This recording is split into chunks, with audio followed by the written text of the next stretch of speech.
Thank you very much. All right, our team looked at cyber defense and how we can actually do that differentially to offense. We had a bunch of different ideas and had to hone in on a few good ones and decided on this at the last minute. So we decided to work towards securing our future, a cyber future with AGI, which is of course quite an important field to look at due to the immense risks that come with cyber and AGI. So our approach is not this one.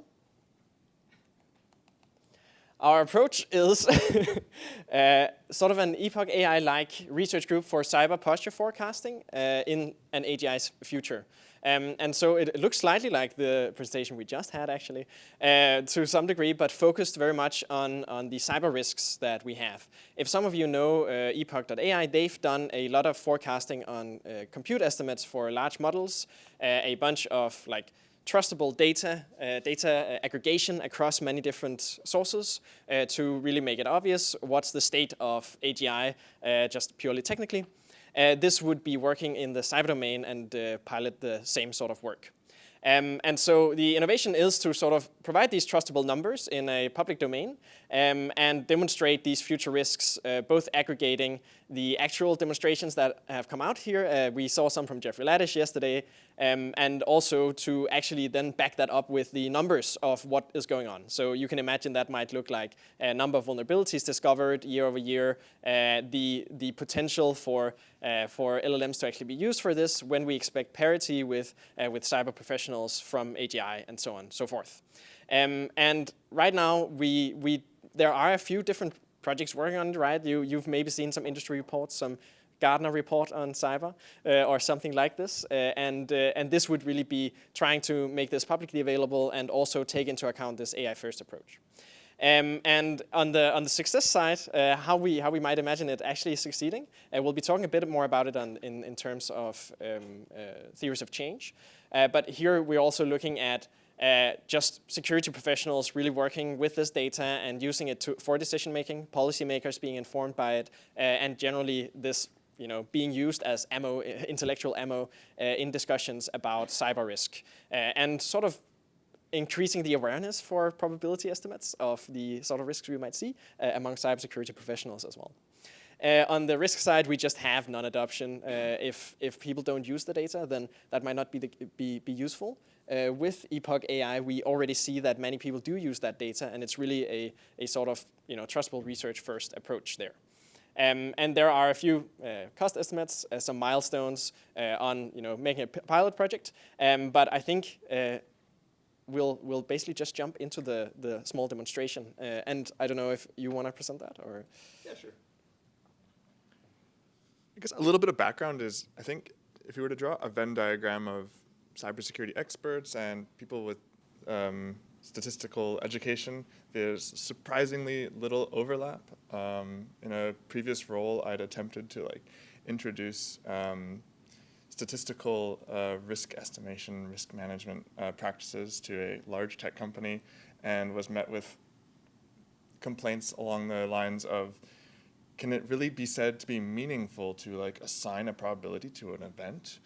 And so it's there's a really low bar, and so the mission here is absolutely not to educate these people.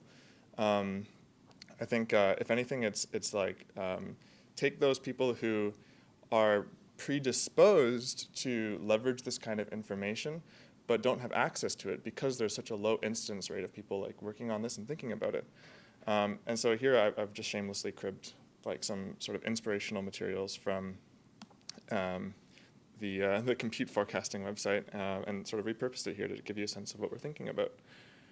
I think we're thinking both along the lines of what is a future with multipolar AGI, what does the future with LLM-based cybersecurity weapons look like, and also just forecasting traditional cybersecurity metrics that really aren't readily available. A lot of tech companies today are deriving these sort of estimations from scratch, and more realistically, they're looking at risks and then they're just sort of feeling it in their tummy and going that's not very likely.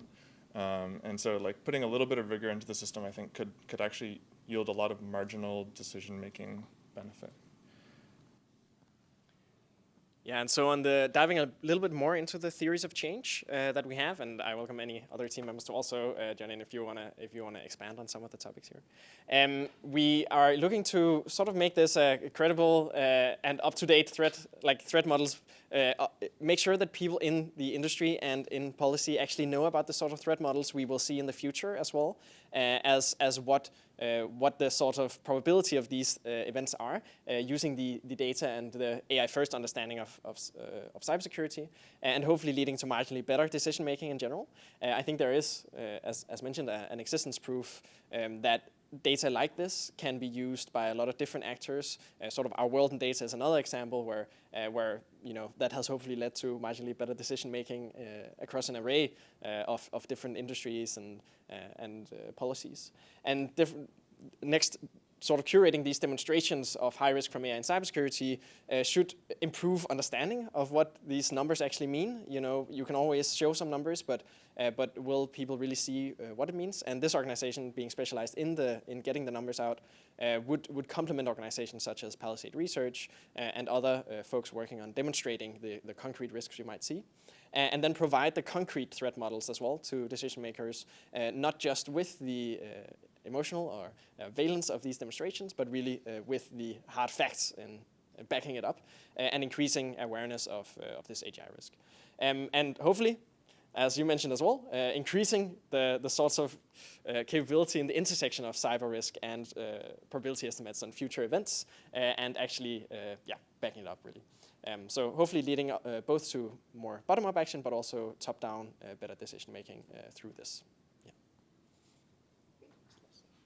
That was it. Thank you very much.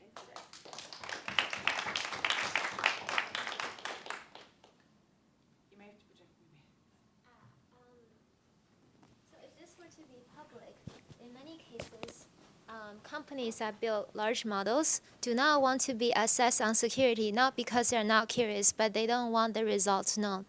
The task may be too hard. Most of the companies may not have a very secure stack, and it's kind of embarrassing. And if you're compared against a different company and it shows they're not doing well, they would rather avoid the risk, even though they want to know the results. What do you say to that? I think of this as less of a risk assessment tool and more of a public database of environmental factors. How compromised is PyPy, the public repository of Python packages. And you try to infer, without collaborating internally with the companies, what the threat vectors they have? I think this would be a tool that we can just put in the pockets of CISOs or even more likely companies that don't have a highly qualified, highly experienced CISO, and yet need to make informed security risk decisions. It's like a SaaS product they deploy on-premise? I think this sort of project, Epoch AI, is also a non-profit, and so it would establish this credible data source, but really be available to everyone. And to some degree, we did a small pilot project looking at, can we sort of try to forecast some of these things related to cyber, and it was incredibly hard to get really good numbers out. And so you would probably need to collaborate with organizations, possibly ensure that you only have aggregate statistical information across partners. But in actuality, you would get the aggregate statistics out of that, and you would be able to provide it publicly without shaming anyone in that phrase. I'll be glad. Does this seem dual use to you? If you're putting out threat models, do you feel like that's also helpful for attackers to be like, aha, that's the weak spot? Or do you think it has an asymmetry? From my perspective, hearing a bunch of well-respected security professionals, especially over this last week at RSA, talk their job is to figure out how to better protect cotton data about farming, aggregation, et cetera. And so these very highly experienced people are still relying on their local networks and their gut feelings so much that it seems like there's very little way to coordinate across people. If I consider the world where we have a little bit more coordination of for lack of a better term, the defense team, even if that data is public, it doesn't seem, like if it's hard enough for the defense to adopt, then it also seems difficult for the attackers to adopt and to act accordingly. And so like, for example, if we just go for like one of the recent slide, can you move over to the demo page? So like information like this seems like it's unlikely to be dual use. Once you get into like specific forecasting questions, that seems like it's best prepared as like the result of like a small workshop where you get people who know what they're doing together, make some predictions, road test them, and then decide how to share that rather than just blast all that information publicly right there. Okay, I think we're at about time, you guys. Thank you so much.